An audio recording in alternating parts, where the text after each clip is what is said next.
though the community, and I'm giving this huge shout out to the community, I would have to say, I really do think Pedro is the favorite. I think it should be probably closer to 75-25, just because Pedro is so consistent and so talented. And getting a work back in the mix with the archers. A lot of people talking about them doing pretty good after the buff. I mean, after the rework. Obviously, they lost some HP, but I think because of the nerf to all the evolutions, it made them just a little bit more viable than they had been. Pedro, bottom of your screen. Ta here at the top. And we shall see. Little Prince still the most popular card in the game.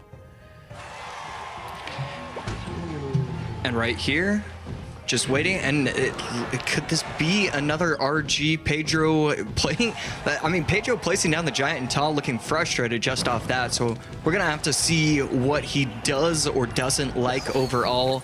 Pedro's bats should be able to get a decent bit of value, but no, a quick reflection and the Firecracker in tow is going to be able to stop the bats from getting too much value. Archers coming in just a little bit late there, not going to be able to get on top of the Firecrackers. They split over the middle, and then a clean defense here by Ta. 4 Elixir to ticking up to 4 here for Pedro, so a nice clean exchange with just a little bit of favor here for Ta. 25-46 to 24-06. Giant, very, very popular in the meta. Maybe the most popular win condition right now. Yeah, and so I'm starting to recognize why Ta looked a little bit upset. I would assume this is going to be Graveyard last card for Pedro, and he's just going to be running Giant Graveyard. And really, that is always so difficult to stop when you only have the Goblins and the Firecracker, just because you can always just fire or just arrows those down.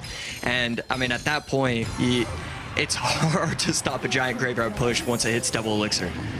Yeah, I think that's a really good point that you make, and I think that's exactly what Pedro needs to do. I think he needs to just kind of hold on, play just a little bit slowly, and as you can see, build these giant pushes from the back as they cross the bridge. That's when he can decide whether or not he wants to pull the trigger on that GY. Nice Firecracker up high, gets the arrows and the little Prince out of Pedro. So Pedro now probably, I was going to say, I think he should hold on the GY, but he decides to go in for it. Yeah, right there. And I'm honestly pretty shocked that the bats were even able to remain alive. I figured the stun from the Tesla would be able to take those out. And right there, can he get the King Tower activation? He will. So not only is there only a 200 HP difference between the two players, he now has a King Tower activation. Pedro having a massive advantage right now as we head into OT. Yeah, that King Tower activation is really going to help, not only obviously with the defensive situation, helping out with those drills, but now you think about playing in the same lane. This is where Ta is going for damage, GY in the exact same lane, now at the King Tower activation, kind of all things, like you said, AC, going in favor of Pedro, at least at the moment. And obviously not a huge gap to show for it, but over this next minute 45, we should see a lot more GUIs coming out, and we'll see if that poison is always going to be enough here for Ta. That snowball comes in and creates just a little bit of space, plus the arrows. Giant still tanking, Dark Prince alive, so bats come down. 4 Elixir to 4 Elixir, and Pedro definitely has his foot on the gas pedal. Yeah, great Ice Spirit right there. And I really like how Pedro is defending these monks, or defending against these Firecrackers and these monk abilities.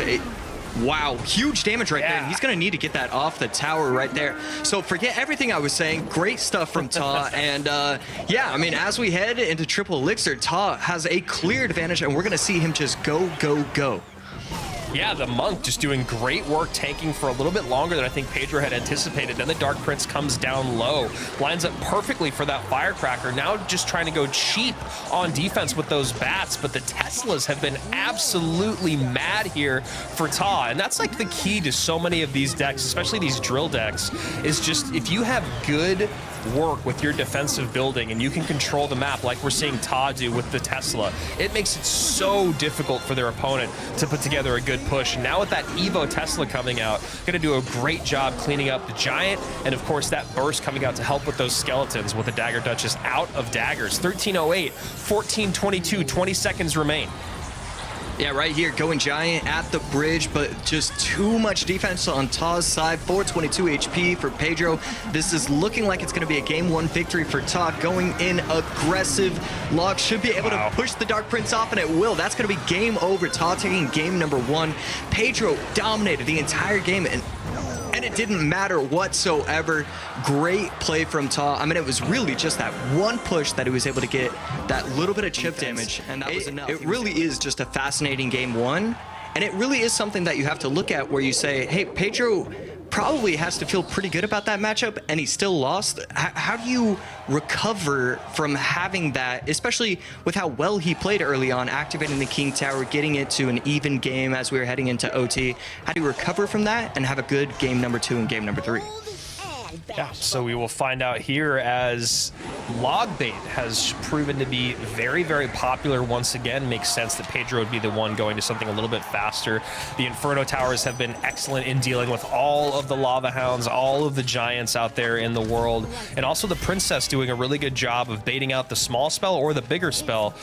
It's hard to get a void perfectly on a Princess, or if you are going to void a Princess, as you can see right there, going to take it off the board. But what spell do you have to deal with the Goblins? And unfortunately here for Pedro, he's running into void arrows and that zap, that Evo zap. So having all the answers for bait is Ta.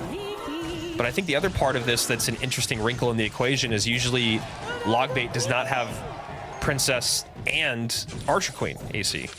Yeah, this is a very interesting deck to be using on Pedro's end. I'm not really sure if I've ever seen this before. I don't know if this is solely just because of the new meta, or this is something that he's doing because of Ta's game number 1, deck number 1. But it's really interesting to see this variation of bait be used for this game number 2 match. Yeah, and that last card, you're wondering, is it going to be the Inferno? You would think it probably is. I mean, you think an Ice Spirit would have been used already. Usually an Inferno and Goblin Gang is usually worked into these bait decks, but obviously meta still evolving as Pedro's going to bust this out. And the question is, can he activate it in time? He does, so that is going to take a lot off the board. The Phoenix should be able to revive. No, the log is going to come in from Pedro. Pedro doing a great job so far. And I really think it has to be Inferno Tower. Maybe, actually, He's not playing anything. And he hasn't used his second Evo yet. So that's... usually when we're talking about these players, they do such a great job of cycling Evos because you want them on the board as often as possible. It's shocking to see somebody not use their second Evo this far into the match. Yeah, that's also a very good point that you make. I was just going to say it must be Tesla, as Tesla does come down. And a really nice void there from Ta, getting on top of that Archer Queen. Nice +2 trade there, and that's really where void starts to be incredibly effective, is getting those positive Lictor trades, but also usually it's used against either your defensive building, like this Tesla, or against your glass cannon, like that Archer Queen. So Archer Queen coming back out here for Pedro as a very healthy giant, works down the left-hand side. And Evo Zap coming in as well. Tesla comes down late, but this is all trouble as Ta and I was going to say Ta and Faust looks like they're going to pull off 2 early upsets here as a very quick 2-0 here from Ta. Beautiful sets from Faust and Ta.